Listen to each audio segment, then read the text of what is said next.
नमस्कार मेरे प्रिय। आज हम बात करेंगे कि मिट्टी में से शरीर का सर्जन कैसे होता है।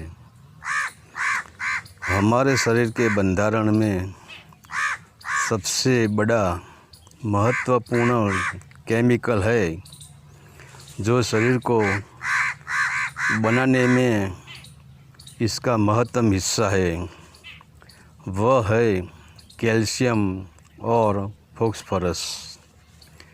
ये दोनों ही तत्व मिट्टी में सबसे ज़्यादा है और इसके अलावा 18 प्रकार के तत्व मिट्टी में मौजूद हैं, जो 18 तत्व हमारे शरीर में काम करते हैं और हमारा शरीर मिट्टी से ही बनता है, क्योंकि पृथ्वी तत्व से ही चमड़ी, हड्डी, नाड़ी, मांस और रोम बनता है और शरीर को धारण करने के लिए हड्डी, मांस, नाड़ी और चमड़ी मुख्य है और हमारे शरीर को चलाने के लिए 18 तत्व की ज़रूरत होती है।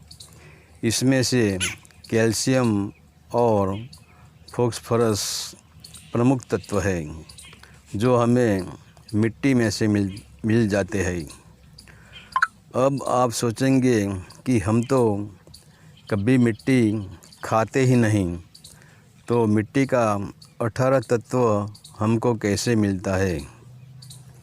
और बड़ी मज़े की बात यह है कि सभी पेड़ पौधे मिट्टी में ही जन्म लेते हैं और यह पेड़ पौधा मिट्टी खाकर ही बड़े होते हैं। और जब पेड़ पौधा मिट्टी खाते हैं तब मिट्टी का 18 तत्व और 6 प्रकार का रस भी साथ में जाते हैं। अगर हम फल खाते हैं, कंदमूल खाते हैं या किसी भी प्रकार की सब्ज़ी खाते हैं या किसी भी प्रकार का अनाज खाते हैं, ठीक है, इसमें हमको भिन्न भिन्न स्वाद मिलते हैं, जैसे कड़वा, तीखा, खट्टा, मीठा या तुरा।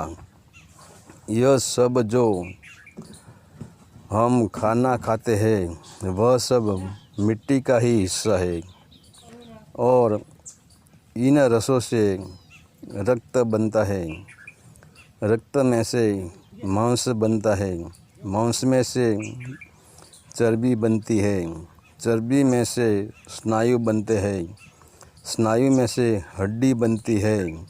और मज़े की बात यह है कि जब हम संभोग की प्रक्रिया से गुजरते हैं तब हड्डी में से सीमन यानी वीर्य झड़ता है और यह सीमन भी मिट्टी का यानी पृथ्वी का ही हिस्सा है, क्योंकि सीमन की हर बूंद में 18 प्रकार के तत्व और 6 प्रकार के रस होते हैं। इससे ही गर्भ में वीर्य के बूंद में से बच्चा शरीर का बंधारण होता है और पृथ्वी के सहायक जो तत्व है, जैसे जल, अग्नि, वायु और आकाश, वह तत्व मृत्यु के बाद अपने स्थान ले लेते हैं और लास्ट में जो शरीर है वह पृथ्वी में से प्रकट हुआ है और पृथ्वी में ही समा जाता है। हरि ओम तत्सत। आदेश का